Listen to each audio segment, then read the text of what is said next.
Hey everyone, welcome to Judging for the Win. I'm Dave, and this is my daily ruling. Today's question was actually suggested by a number of viewers. Thanks so much to everybody for a really stimulating interaction.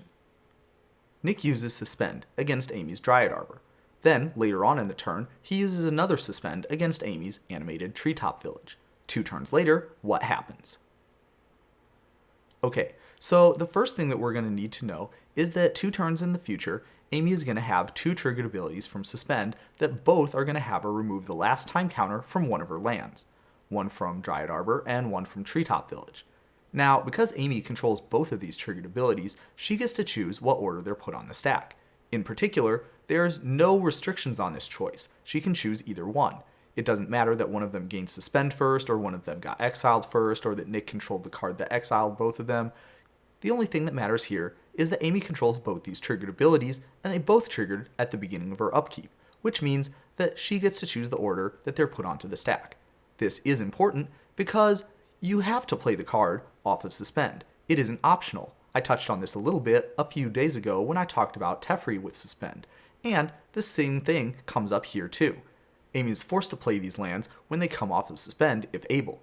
A lot of the time, people use the words play and cast interchangeably, but there's actually a subtle rules difference here. Cast refers specifically to the action of casting a spell. However, play can also refer to the act of playing a land in addition to casting a spell. That's important because when you come off of Suspend, you're playing the card, not casting it. That means it is indeed possible to play these lands off of Suspend. Well, you'll be able to play one of them. When you play the first one, there's not going to be any problems with that. However, when you play the second one, the game is going to tell you, wait a sec, you already played a land this turn, so you don't have a land play available.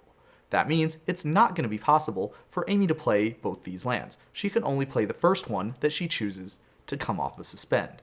That means that the second one will just stay exiled with no time counters on it. It won't even count as being suspended anymore. And unless somehow Amy is able to get some more time counters on it, there's no way that she's going to be able to play that card in the future because she already removed the last time counter, which is the trigger condition for the thing that lets you play the Suspend card in the first place. If you want a little bit more detail about how this works, I'd suggest my video about how Teferi and Suspend interact, where I go into a lot more depth.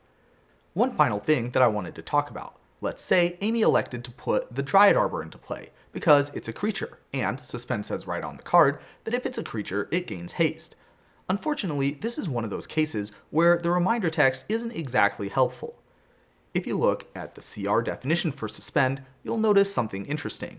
The creature only gains haste when you cast it, and unfortunately, that is not what's happening with Dryad Arbor. Because it's a land, you will not gain haste, and it'll just come into play just like if you played a normal Dryad Arbor.